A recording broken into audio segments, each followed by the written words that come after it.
नमस्कार दोस्तों, मैं हूं आपके साथ हर्ष भारद्वाज। आपके पास किसी भी प्रकार का वाहन है, चाहे बाइक है, कार है, ट्रक है या फिर ट्रैक्टर है, यानी आपके पास कोई भी गाड़ी है, तो आपको बता दें कि जो ये बीएनएस लागू हुआ है, यानी भारतीय न्याय संहिता जो 1 जुलाई 2024 से लागू हुआ है, मतलब पुराना कानून आईपीसी खत्म करके इसे लागू किया गया है, नया कानून बनाया गया है। तो इसके तहत जो ड्राइवर है, जो गाड़ी चलाते हैं, ड्राइवर का मतलब ये नहीं कि आपने जो ड्राइवर रख रखा है, हम उसकी बात कर रहे हैं। जो व्यक्ति गाड़ी चलाता है वो ड्राइवर है, चाहे वो बाइक चलाता हो, चाहे वो अपना कार चलाकर जा रहा हो या किसी भी प्रकार का कोई वाहन चला रहा है, हर व्यक्ति ड्राइवर है। और अगर कहीं ड्राइविंग करके जा रहे हैं आप, और अगर आपकी गाड़ी से किसी को धक्का लग जाता है या फिर आपकी गाड़ी से किसी की मृत्यु हो जाती है, चाहे आप लापरवाही से गाड़ी चलाते हैं, तो पुराने कानून के तहत अलग नियम था, लेकिन इस कानून के तहत बहुत ही खतरनाक कानून बनाए गए हैं, यानी बेहद खतरनाक है, यानी खतरनाक लॉ है।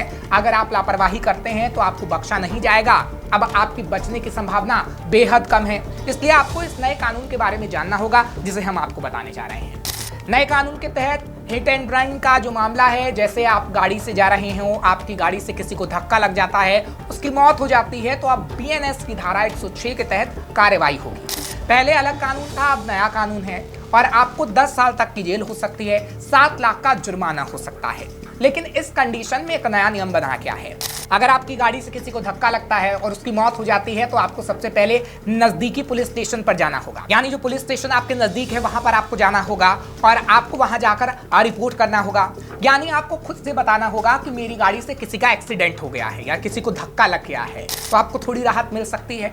आपको कम से कम सजा का प्रावधान होगा और आपको कम से कम सजा होगी। लेकिन अगर आप वहां से भाग जाते हैं, यानी आपकी गाड़ी से एक्सीडेंट हुआ और आप वहां से भाग गए, तो फिर आपको 10 साल तक की सजा होगी या फिर 7 लाख तक का जुर्माना हो सकता है।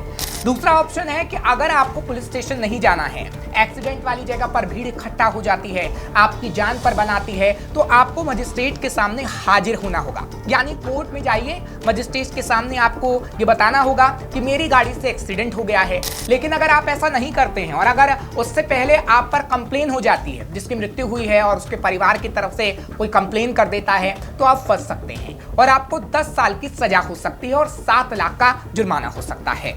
तो इस बीएनएस नए कानून में 2 ऑप्शन दिए हुए हैं, यानी आपको पुलिस के पास जाना होगा या मजिस्ट्रेट के पास जाकर बताना होगा कि मेरी गाड़ी से एक्सीडेंट हुआ है। अगर आप ऐसा नहीं कर सकते हैं तो आप आफत में पड़ सकते हैं, यानी 7 लाख का जुर्माना आपको होगा और 10 साल तक की सजा हो सकती है। हालांकि देखा जाए तो एक तरह से कानून थोड़ा सख्त भी है और थोड़ा ठीक भी है, क्योंकि हम अक्सर देखते हैं कि लोग लापरवाही से गाड़ी चलाते हैं और किसी को भी रोन देते हैं और फरार हो जाते हैं, और आसान कानून के तहत उन्हें बेल मिल जाती थी। लेकिन अब नए कानून बीएनएस के मुताबिक लोग लापरवाही नहीं करेंगे और लापरवाही से गाड़ी नहीं चलाएंगे। दूसरा ये कि अगर आप लापरवाही से गाड़ी चला रहे हैं और किसी को नहीं लगती है, आपको पता है कि आपकी गाड़ी की स्पीड लिमिट क्या है, हो सकता है इस वजह से किसी का एक्सीडेंट हो जाए, और अगर कोई पुलिस ये देख लेती है तो आप पर 1000 का जुर्माना लग सकता है और 6 महीने की जेल भी हो सकती है। अब देखिए, जो इसमें कार्रवाई होगी वो 2 तरह से होगी। एक मोटर व्हीकल एक्ट के तहत होगी, दूसरा बीएनएस कानून के तहत होगी, यानी दोहरी मार आपको लगेगी। इसलिए अब आप लापरवाही से गाड़ी मत चलाइए, क्योंकि जितने की आपकी गाड़ी नहीं होगी उतना आपको जुर्माना भरना पड़ेगा। इसलिए अब आपको काफी सावधानी बरतनी होगी। यानी अब ये कह सकते हैं कि अब सारे कानून को बदल दिया गया है, क्योंकि पहले था आईपीसी भारतीय दंड संहिता और अब न्याय संहिता है। यानी पहले दंड होता था लेकिन अब न्याय मिलेगा।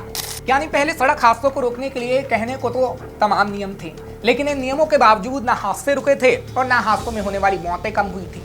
लिहाजा सरकार सड़कों पर हादसों को लेकर नया नियम लेकर आई और नया कानून लेकर आई। नए कानून के मुताबिक एक्सीडेंट करके भागने वाले को 10 साल की सजा, और अगर उन्होंने रुककर हादसे में जख्मी को अस्पताल पहुंचा दिया या खुद पुलिस स्टेशन गए, मजिस्ट्रेट के पास गए और बताया कि मेरी गाड़ी से एक्सीडेंट हुआ, तो उन्हें राहत मिल सकेगी। हालांकि हादसे रोकने के लिए बने इस कानून के बाद ये भी सवाल उठता है कि क्या इन कानून से एक्सीडेंट थमेंगे और क्या इससे सड़क दुर्घटनाओं में होने वाली मौतों में कमी आएगी।